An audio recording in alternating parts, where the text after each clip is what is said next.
Breaking news, the Reds have traded for Gavin Lux. The Dodgers sent Gavin Lux to the Cincinnati Reds. We've got the full trade breakdown, why they did it, what this means for the Dodgers. That's coming up next on this emergency edition of Dodgers Dugout Live.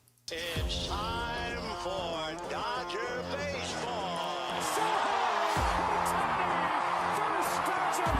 Welcome to Dodger Stadium. Dodgers win! This is the golden age of Dodger baseball. Grand slam! It's a double for Freddie. They're going to make big signings. They're going to make impact trades. This is the most anticipated season in Dodgers history. Dodgers have won it all in 2020. Think blue, bleed blue, and I'm out.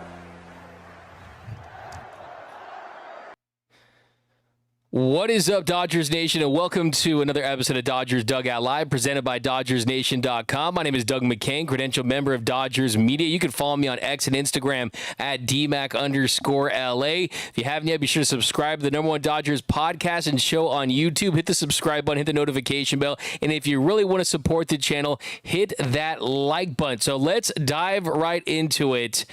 Jeff Passan dropped a Passan bomb this afternoon. He tweeted out the Cincinnati Reds are finalizing a deal to acquire infielder Gavin Lux from the Los Angeles Dodgers, sources tell ESPN. And then the next question was, what were they getting in return? What were the Dodgers getting for Gavin Lux? It took a couple minutes, but then we learned that the Dodgers were getting outfield prospect Mike Sirota and a draft pick. The draft pick is the 37th overall pick in the draft, the compensation pick.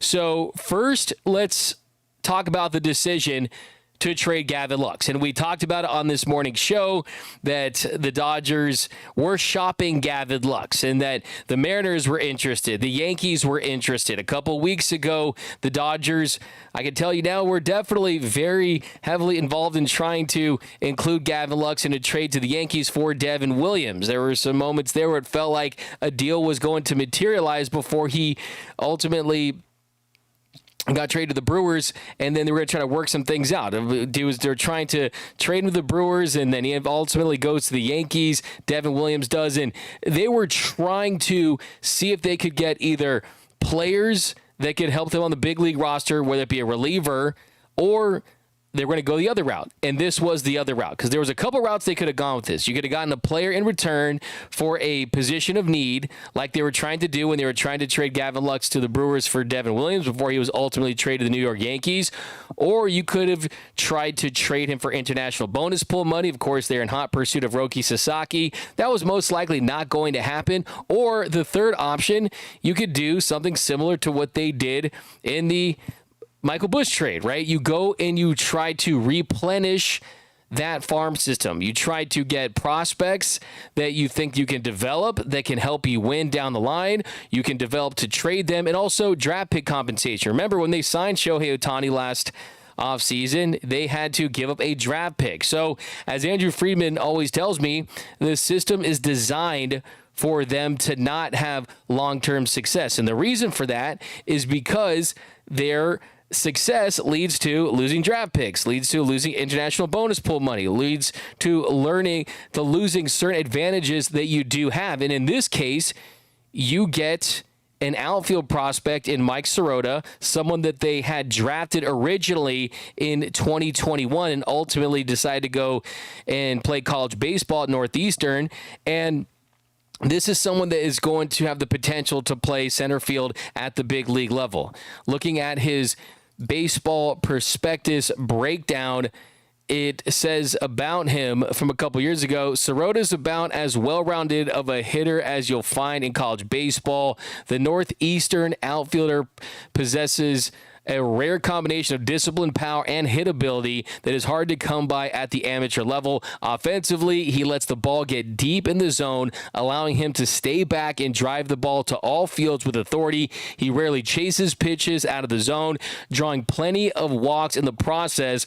Though he occasionally gets knocked for playing at a mid-major, his performance against high-quality pitching over the last 2 summers in the Cape Cod League shows he can excel with a competition jump and a wood bat. that. His speed allows him to cover a ton of ground in center field, which is where he projects as a long-term project. Sorota's advanced bat combined with his athleticism are what make him a potential first-round pick. So you're getting a guy, he's big, 6'3", 188 pounds, athletic. He's fast. He's athletic with the glove, can play center field position, has advanced bat speed and tools that really project to be someone who at some point is going to get an opportunity to play in this league. And then you get a draft pick, the 37th overall pick. Now, a team like the Dodgers is not going to be selecting high in the draft, right? So to be able to get as many high picks as you can, we've seen what they can do with these picks. Dalton Rushing, I mean, they have the ability to take guys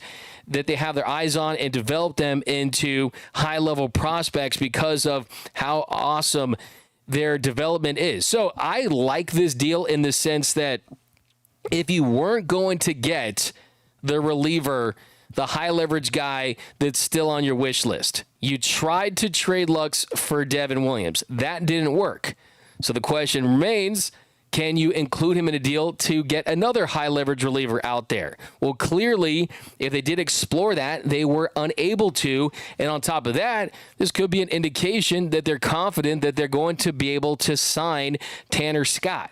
They're going to be able to use their financial muscle and flex that way and say, you know what, we don't need to use Lux in a trade to get a high leverage reliever because we're just going to spend money and sign one to a multi-year deal and the best one that's available in Tanner Scott. So that's something that I feel is a development with this as well. And then look, like we talked about it today, and look, I've been kind of talking about this last couple of months when it comes to Gavin Lux.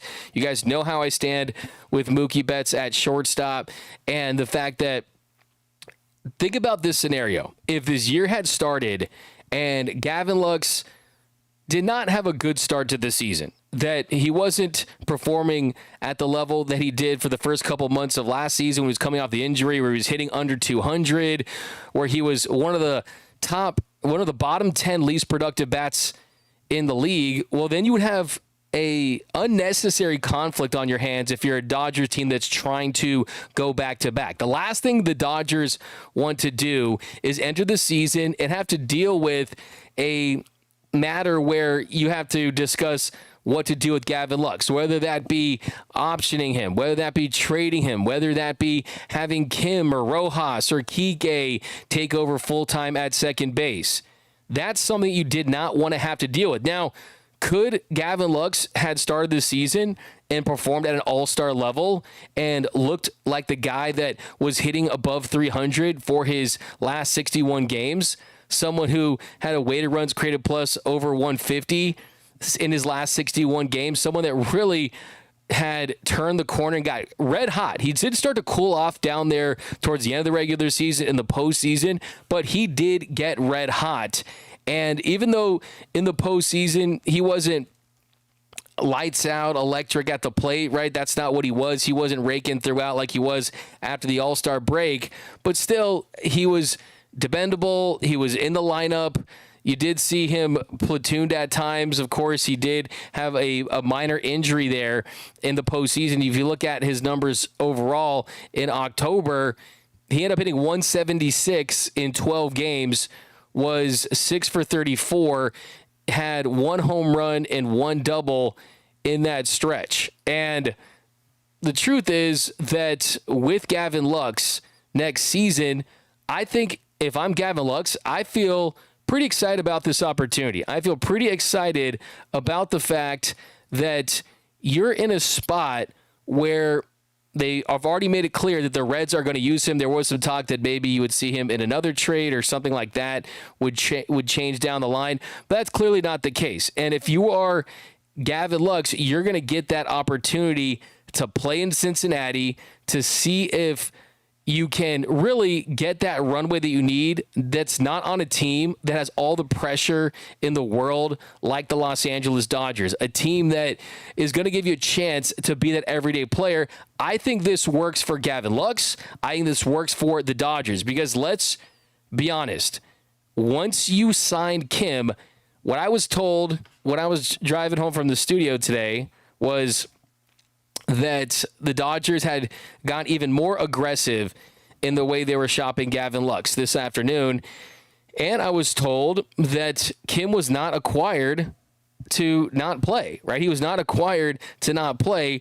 And that even if Mookie Betts gets that opportunity to start the season at shortstop, which they did tell us that. And look, what I always say, guys, say it with me, say it a million times. Don't listen to 100% what they say. Watch what they do. Dodgers general manager Brandon Gomes said just days ago that Gavin Lux was still going to be there at second baseman. And ultimately they traded him in a deal that opened some things up for their current roster. And what I was told is, look, now you have a situation at second base where you got some options there. If Mookie Betts goes to second base, you can have Kim and Rojas play shortstop. You can have Tommy Edman work some shortstop in. You're going to get Kike Hernandez back at some point that can play second base as well. One thing that I threw out there immediately was, okay, does this open the door to move Max Muncy to second base to trade for Nolan Arenado? Of course, we can only dream if that's something that you're in favor of. But really, as a whole, this made a ton of sense. I see people out there, and let me know down below, do you approve or disapprove of this trade? I'm going to run a poll right now on Dodgers Nation. The only way it made sense to trade for a player they were going to use on the big league roster is if you were going to get high ceiling, high upside talent that you knew was going to be a guaranteed spot on the 26-man opening day roster, like a reliever, like they were trying to do with Devin Williams. If Luis Robert Jr. was an option, then sure, maybe you go that route. Clearly, that was not the case. Clearly, that was not something that was close to materializing. So I think that the fact that that wasn't out there for you, you're not going to just trade Lux for a big league player just to trade Lux for a big league player. That's not something that I think would be additive to this roster. You're trying to make this roster better in every single way.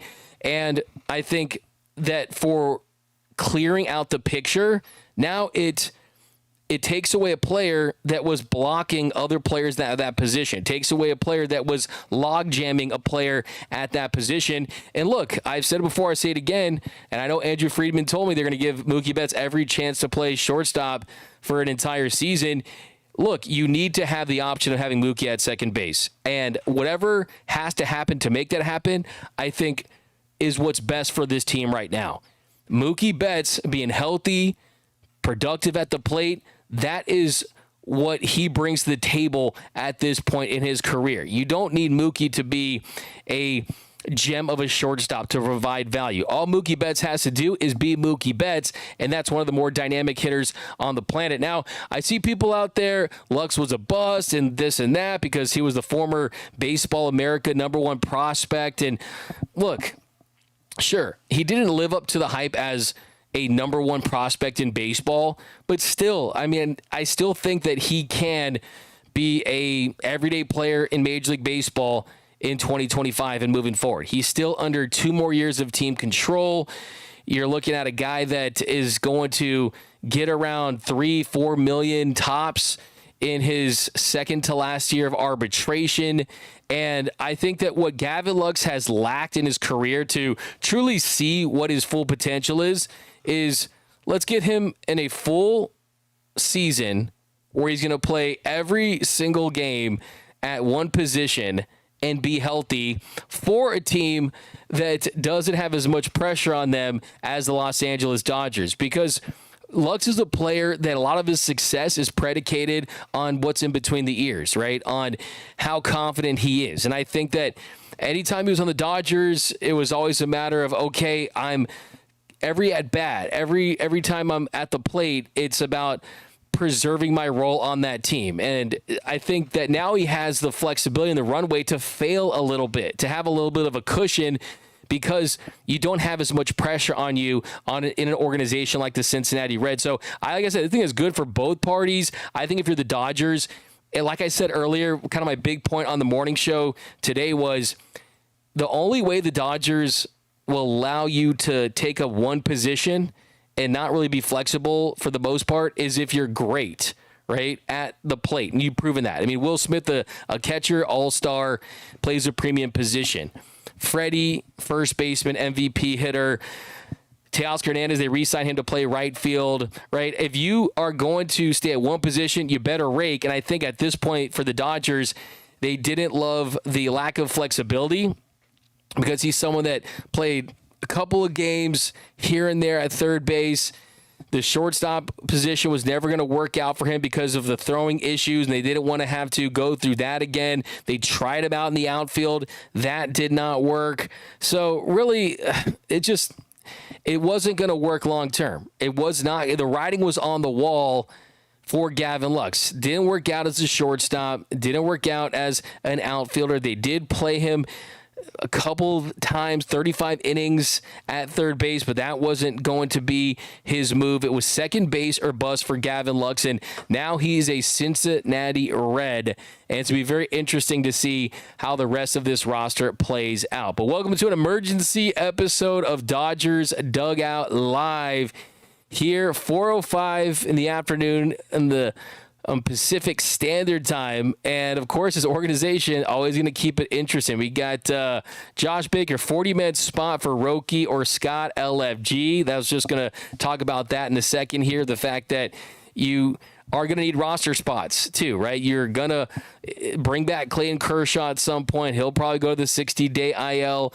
potentially Kike Hernandez, but you're still looking to bring in other guys like a Tanner Scott and a Roki Sasaki. And Roki doesn't have to be on the 26-man out of the gates there because it's a minor league contract, but certainly roster spots are going to come at a premium, and they're only going to be occupied by guys that this team and this organization feels makes sense in their ability to help this team win this year. Cole, D-Mac, the writing was on the wall when rumors about Lux to Milwaukee for Williams became known. Exactly, 100%. By the way, what are we going to do, Dodgers Nation? Because we talked about it today. Are we going to retire the Gavin Lux bruh meme? Because we were the show that invented that, and we know how much you guys...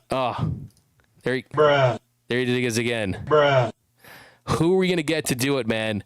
It's definitely pulls at my heartstrings. We got put two on the 405. We got Lux was def tradable, but Lux has a lot of talent. Dodgers shortchanged themselves in the trade for Lux. I disagree with you on that because I don't think there was a market out there based on 61 games after the All-Star break that he was performing at an above average level, that they were going to be able to get anything in return that was going to have the potential to make an impact. I don't think they were going to get any player with Gavin Lux that would move the needle on this roster. Let's not forget, maybe on some other rosters out there that aren't the Los Angeles Dodgers, that have all-stars everywhere and have premium talent at most positions, that also have players that they want to work in and get opportunities this season. Maybe on other rosters, that would have made sense, that you could have flipped Gavin Lux for a player that could have helped you win this season. But the only players, just look at this offseason, the only players the Dodgers are really bringing in are high-ceiling guys and players that have tremendous upside. Blake Snell, Blake Treinenbach, Tommy Edman extension. Look at the moves they've made. Michael Conforto, Teoscar Hernandez bringing back Kim. I mean, I think Kim is an interesting, intriguing one because at the very floor, the floor for Kim is he is a potential elite defensive utility man with speed. It's just a matter of getting that bat to translate. So that's why I just don't think that move is out there. And the truth is too, if you feel confident that you're going to sign Tanner Scott, well, do you want to trade, because you were going to be able to get an elite reliever with just Gavin Lux as a centerpiece. You would have to include Gavin Lux plus a top prospect potentially, plus other pieces that you don't want to give up when, hey, what do the Dodgers have that a lot of teams don't and are willing to spend? Money, right? That's what the Dodgers have over most teams. Yeah, a lot of teams don't spend the money they do have.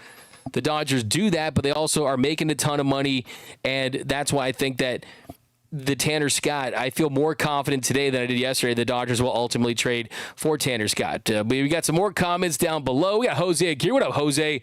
I said when the Reds play us in August and he gets his ring before the series that he'll cook us.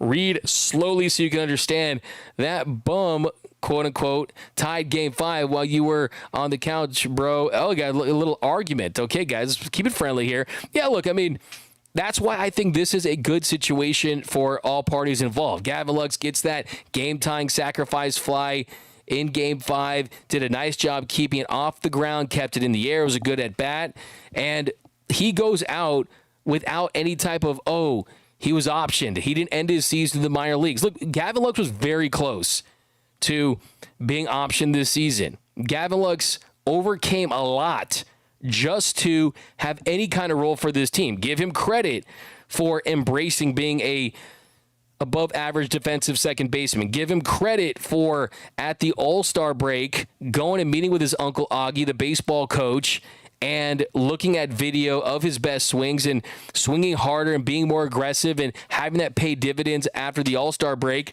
Give him credit for those things. And look, you don't trade for players you don't think are going to be bust for you. And clearly the Reds are high on him, and the Dodgers, they improve on the margins. Like, everyone's going to talk about the big moves that the Dodgers make, but you're not going to talk about, like the moves they made, Kemp and Puig, and to the Reds getting Jeter Downs and Josiah Gray, and then flipping that for Mookie and using that pick and using that trade for Josiah Gray to get a Max Scherzer and a Trey Turner. All these interconnected trades are what make a really good organization that everyone thinks just buys their team, that takes them to a next level, which is being World Series champions, the model organization in baseball. So this could be one of those trades you look at years down the line and say, well, wait a second.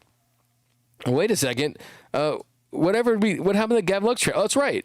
Mike Sirota, athletic, center fielder, can hit. Oh, what did they get with that number 37th overall pick? Oh, they got an infielder. They got a pitcher, right? I mean, look at Michael Busch. We're already talking about, hey, he's kind of okay as a big leaguer. You got Jackson Ferris, right? So you got to trust this organization because they have a ton of equity with the fans, and their model clearly works. And I just think the most interesting thing about this all is what this means for Hae-Sung Kim. And I have an interview I'm going to drop with Daniel Kim, ESPN Insider, and it sounds to me that they are very high on the idea of Kim having impact in year one. Like I said, what I was told is they did not acquire Kim to not play him. He is going to play. And if that means he's a bench bat, that's a late defensive substitution and all that stuff, sure, that's very possible. But he is going to play. They didn't sign him to stash him or anything like that. Expect to see Hae-Sung Kim play for the Dodgers in 2025, and how big his role gets is directly linked to how quickly he can figure it out at the plate and if that bat translates to the show. But let's get back to the comment section. Wow, breaking news. Jeff Passan was on it. The Cincinnati Reds have acquired Gavin Lux from the Los Angeles Dodgers. So, hey, I appreciate your services and definitely appreciate the memes. It's going to be sad to see the meme king, Gavin Lux, is gone. But it was what was best for the direction of this organization and the way the current roster played out. Imagine what the numbers would look like if the Dodgers started taking roids this year. It's from Stephen T. Okay, just for that alone, we'll have to go with the Lux bruh meme because I don't know how it got there. Bruh. Roki named in. Okay, let's keep going down. There is now a 40-man roster spot for you, D-Mac. Hey, thanks, No Ortega. Appreciate that. But I would much prefer them to fill that with Tanner Scott. Let it live forever, Gary A. And don't worry about the roster maneuvering. There's DFA candidates. There's ways to manipulate the rest of the roster for the guys they want to put on this roster heading into this season. Troy Heyman says, stupid trade. Haven't gotten something good. Wasted trade. Castillo, Seattle for Lux, Taylor, Knack, and Bruns. Makes roster spot and a pitcher under a fair contract. So like I said, the market for Luis Castillo is going to be much higher than that. I mean, Luis Castillo is under a pretty favorable contract when you consider where he is. So I don't think that gets a deal done for him. And clearly, if they felt like you could have used Lux as a piece to get a player that would take this roster to a better level, they would have done that. But that clearly was not on the table. There was no big name out there for Gavin Lux. If that was the case, they would have found a way to get him in the Devin Williams trade. Nando 390, getting traded from the Dodgers is like getting dumped by the hottest girl you ever dated who was never in your league to begin with. Nando 390. That's true for sure, but hey, sometimes you know, you want to practice with the others, and then you kind of get your game tight. So like I think for him with the Reds, it's a good opportunity to really not have that pressure on him and become the best player you could possibly be. Barnes for the new Brub meme. That's from Matt Digby. Nobody can replace the Lux meme. Yeah, we could always just leave it. Once a Dodger, always a Dodger, right? I'm kind of here for that. CT3 is still signed for 2 more years. Why do we have to remind y'all of this every single stream? Yeah, I mean, the thing about Chris Taylor is doesn't have a lot of value for other teams out there. You would have to pay down some of his salary. And yeah, the good thing for Chris Taylor is that after this season, they do have a club option for 2026. So it's a $12 million club option for 2026. They owe him around $14 million for the 2025 season. He does have some escalators in there, but I think for the most part, unless he's included in a big deal with a lot of moving parts and you're taking on a bad contract or parts of a bad contract, that it'll be difficult to move a Chris Taylor. It's not impossible for sure, but you'd have to have multiple players in a deal for it to make sense. There's not teams out there calling the Dodgers to try to trade for Chris Taylor. We've got Muncy needs to go also. We got to Dan Marino. We should have got international money in the deal. We talked about that. We got, and that's the thing though, first of all, here's the thing. The Roki Sasaki, based on everything I've heard, it's not about the money for him. It truly isn't. And you're talking about a difference of a couple millions that he's going to be making up in endorsement money anyway, right? And ultimately, this is a deal for him that's about going to the organization that can make him the best pitcher possible and that can also put him in a position to earn money later. I'll never forget being in Dallas at the winter meetings, hearing his agent Joel Wolf say that his advice to Roki Sasaki was, don't make a decision based on money. And that would be a mistake because of the fact that it's marginally different. It's marginally close based on the grander scheme of things. So I think that for the Dodgers to go out there and add international bonus pool money when you can get a prospect that you clearly have had your eyes on for a long time. They drafted Mike Soroka originally back in 2021, and you clearly like him now. I mean, Mike Soroka is someone that has a potential to have a role in this league. And we know that from the position player side, that's something that you want to see more of coming up the pipeline with the Dodgers. Now Gavin Lux gone, I mean, you got Will Smith, right? You got Andy Pages. Dalton Rushing is going to get his opportunity at some point this season. By the way, Rushing is going to be on the show later this week. Look, the truth of the matter is you want to develop some more homegrown talent, and this is a guy that gives them the opportunity to do that. And I think if you're Roki Sasaki, if the Dodgers get some more money here and there, they find some money under the couches and this and that, it's not going to move the needle. I think that it goes a lot far beyond money for Roki. So I think that this made a lot more sense than doing that in the first place anyway. We got to Beer Summit says $20. What up, D-Mac? Always appreciate the shout-outs. Tony Tortas, the GOAT. I see you too. What up, Antonio? We got Claudia. Signed Tanner, Scott, and Arenado, and we call it a wrap. That'd be certainly. And don't forget Roki Sasaki, Claudia. Delirium, teams are looking to fleece us knowing we must clear up roster space. Yeah, I mean, look, the Dodger tax is real, but at the same token, teams out there like Dodgers prospects, they like Dodgers players because they've developed in this group. So that's definitely something they consider as well. And whether or not you want to try to charge the Dodgers or whatever it may be, that they're still in a good spot to make deals because, hey, quality is quality, and you're basically doing a disservice to your organization if you're not dealing with the Dodgers, because the Dodgers from top to bottom have quality players. Jose Gonzalez, Dodgers got fleeced. They basically gave away Lux to free up a roster spot. See, I totally disagree with that. I really, really do. I mean, how can you, like I said, I've kind of laid it out for you that the fact is you look at the Dodgers' top prospects right now. Look at the Dodgers' top prospects at the moment. You look at a team that just DFA'd Diego Cartaya, their former top prospect. Well, their top prospects, 1, Dalton Rushing, 2, Josue DePaula, 3, Alex Freeland, and 4, Jackson Ferris.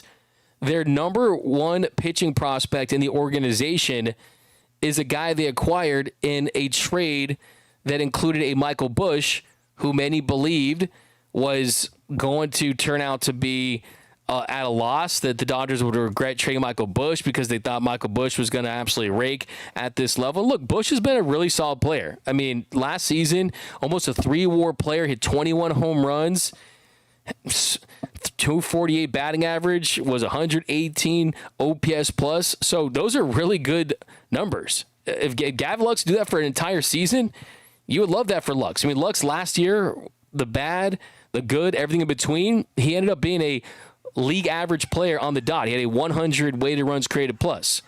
But the truth is that the same rules don't apply for the Dodgers that apply for other teams out there.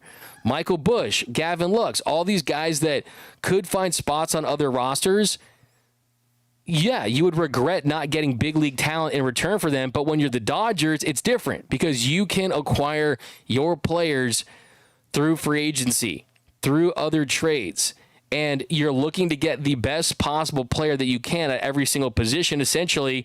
And the truth is that there was no big league plug-and-play player available for Gavin Lux that made a ton of sense. And like I said, I do think I have even more confidence that you're going to go out there and sign a Tanner Scott. If it was for a lights-out reliever, sign me up.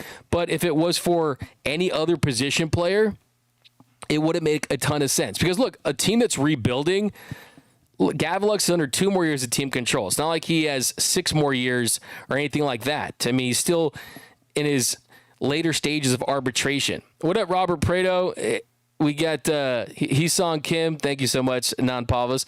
For Pia D-Mac. Also, the belt pumps are gone. We got Freeman knows what he's doing. Obviously, proof is in the championship pudding. Vincent Torres, let's move Muncy now. Why are we so loyal to this guy? For the World Series with 16 strikeouts. Definitely a streaky player, but also had a nice NLCS. But we'll see what they do with Max Muncy. Still on a favorable contract if he stays healthy, if he hits 25 to 30 home runs. But, yeah, I mean, I mean, he's struggled against lefties last season. I mean, yeah, I think that there are some interesting moves you could possibly make in consideration of Max Muncy. Oh, we got Adrian Sanchez, a $4.99 super chat. Hate this. How do we still have CT3 but give away Luxy for not a whole lot? Thanks for the memories, Gavino. Yeah, I mean, the answer to that is Gavin Lux, because he's going to be making $3 million plus in arbitration next season, provides more value than a CT3, who is a below average big leaguer, and he's really struggled at the plate. That's going to be making $13 million, right? So it doesn't make a lot of sense for other teams. El Machingo in 199. Lux with ACL, LCL injury, still faster than Stanton. I love it.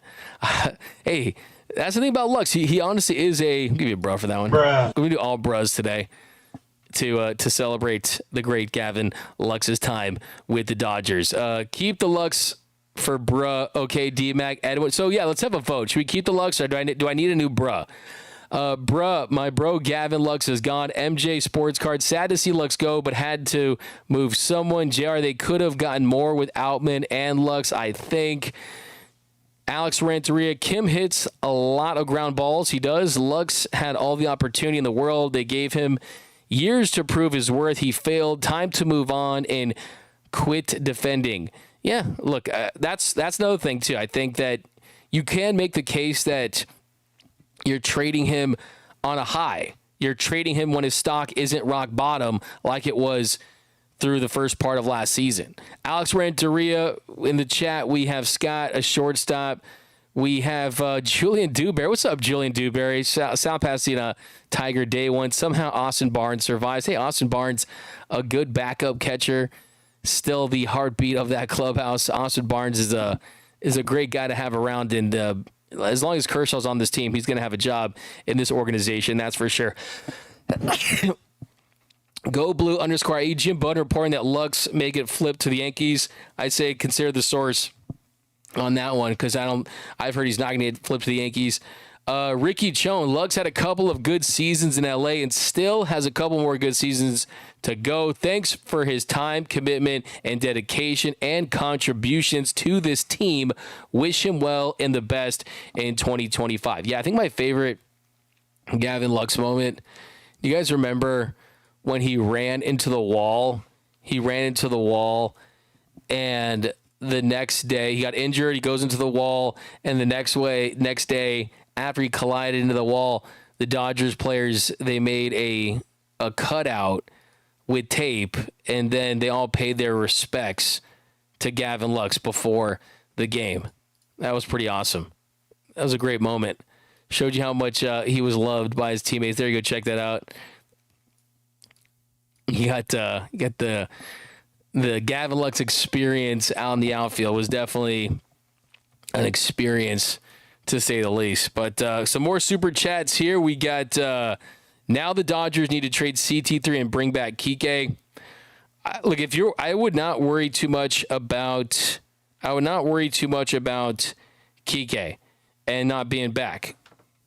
But everything I've heard is that Kike ultimately will be back with the Dodgers. It's just a matter of time. They're just waiting on getting closer and closer to the start of spring training. And look, I think he's an invaluable part of this team, and they need him back in a big way because you can trust that. You can trust that bat in a big spot and everything he brings to the clubhouse as well.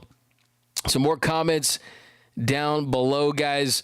We've got Sierra Brew. I was going to say last time I played the show, Lux went 3 for 4 with 2 jacks. Dong Kim, what's up, Dong?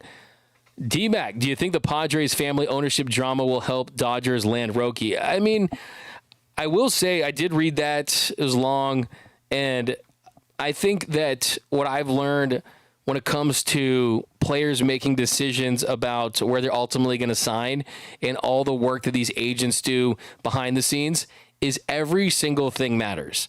Every single thing matters. I mean, they look at things that go well beyond just how much you're going to pay them per year. I mean, you're looking at role, you're looking at fit, you're looking at how you're going to be used, what kind of data, what kind of analytics, what kind of baseball development program are we going to be going through. You're looking at past examples with other players, right? There's a lot that goes into it. And I think that if I'm Roki, the last thing I would want to worry about in the organization I'm going to sign with is any lack of stability. I want to know exactly who my ownership group is and who they're going to be for the long haul and the financial commitment they're going to have. And I think that when you're a pitcher too, and with injuries, there's no guarantees, right? And I think if you're a pitcher, you view your career as very fleeting. So the last thing you want to do is go to an organization where you think they might have some ownership instability or there might be anything behind that. I mean, just look at this organization with Frank McCourt, with Frank Rupt in that era. I mean, that was a guy who struggled at one point to give his players paychecks, and they were all afraid that their checks were going to bounce. So can you imagine if Roki Sasaki was being recruited into that version of the Dodgers organization? It would not have great odds, right? So I definitely think that everything's a factor. I really, truly do. But at the end of the day, we are closing in on a decision on Roki Sasaki. For all we know, that he's leaning one way or the other right now. And then when January 15th comes around, he'll be ready to make that decision, hopefully. it's where he takes the blue pill and he goes with the Dodgers. We've got Brandon. I love me a trade proposal. He says Arenado plus Helsley plus $1 to $2, $15 million a year for Outman, CT3, and Cartaya plus pitching prospects. First of all, I appreciate the creativity of your deal. Can I give you a comment to the show? You win. Perfect.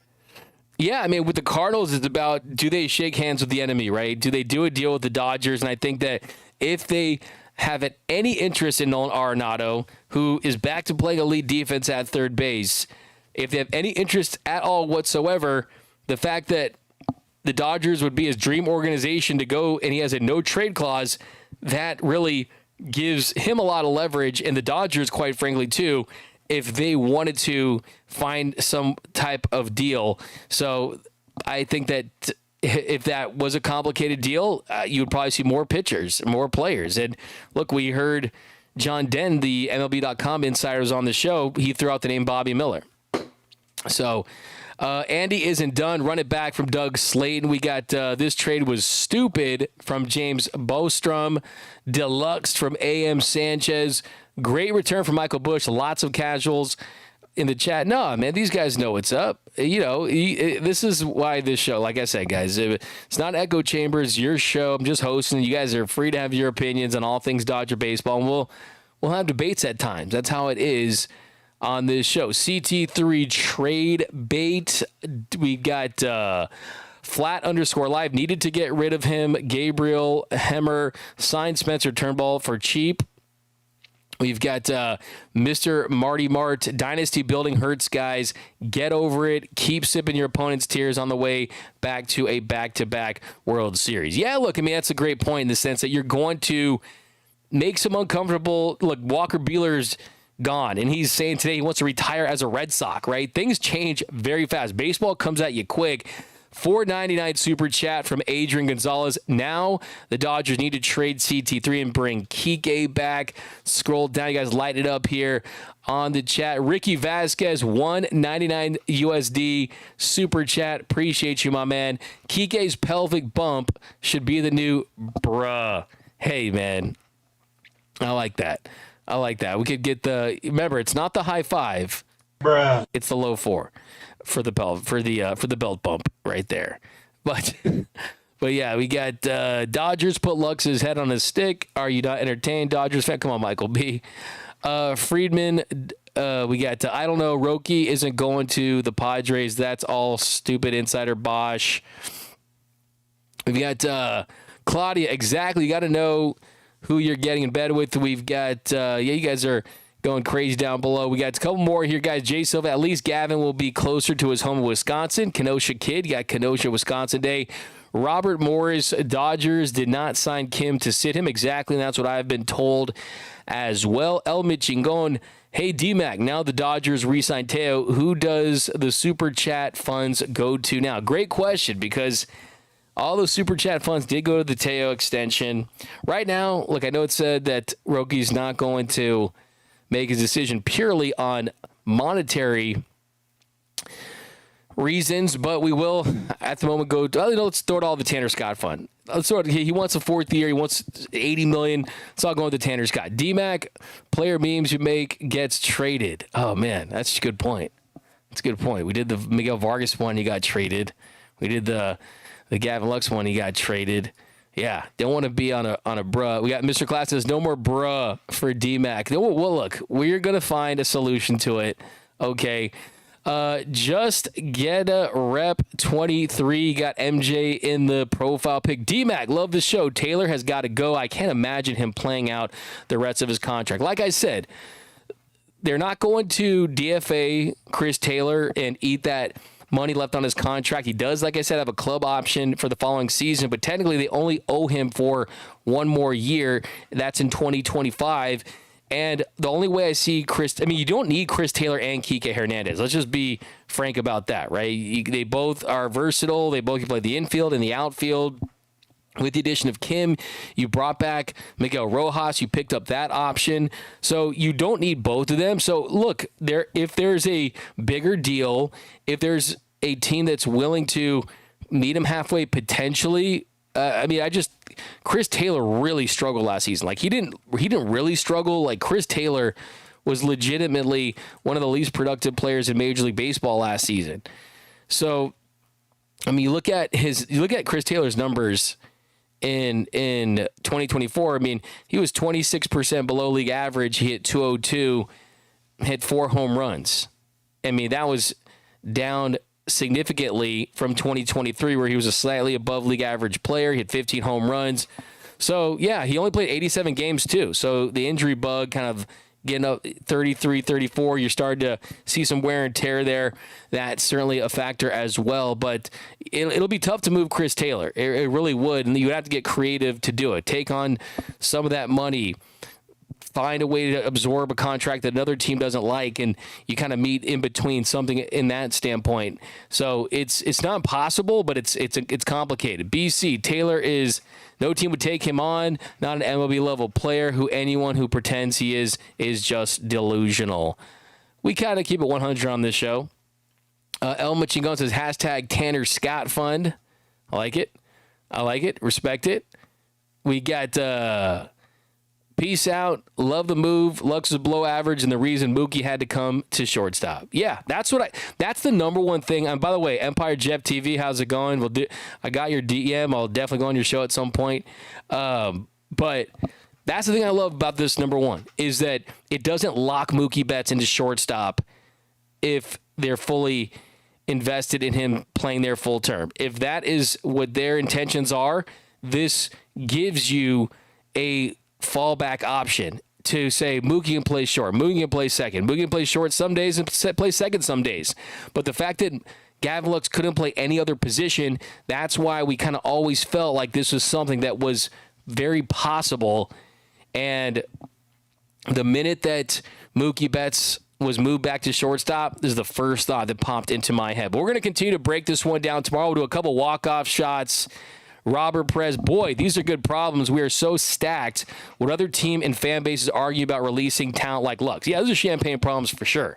Gavin Lux is someone who we could see have a really good year next year on a team that has less pressure, and he's, remember, another year removed from that catastrophic leg injury. So, look, I'm wishing him the best. I reached out to Lux after the trade, and I wished him well, and I'll be rooting for him in Cincinnati. And I think from the Dodgers standpoint, you kind of did what you had to do based on how your roster looks. And like I said, I think that this makes it even more clear that the high leverage reliever that they want, they feel good about getting him at the end of the day. But that's going to do it for this episode of Dodgers Dugout Live. My name is Doug McKain. You can follow me on X and Instagram at DMac_LA. If you haven't yet, subscribe to the Dodgers Nation YouTube channel. That way, you are eligible for all of our giveaways, for everything we've got going on. We've got a big year this year, bigger and better, more giveaways, more special stuff that we'll get into. But thank you guys again. Always rocking with us. You guys are the best fans in the game. We'll continue to break this one down tomorrow. We got a big week on the show back in the studio, but that is going to do it, guys. Remember, nothing brings us together quite like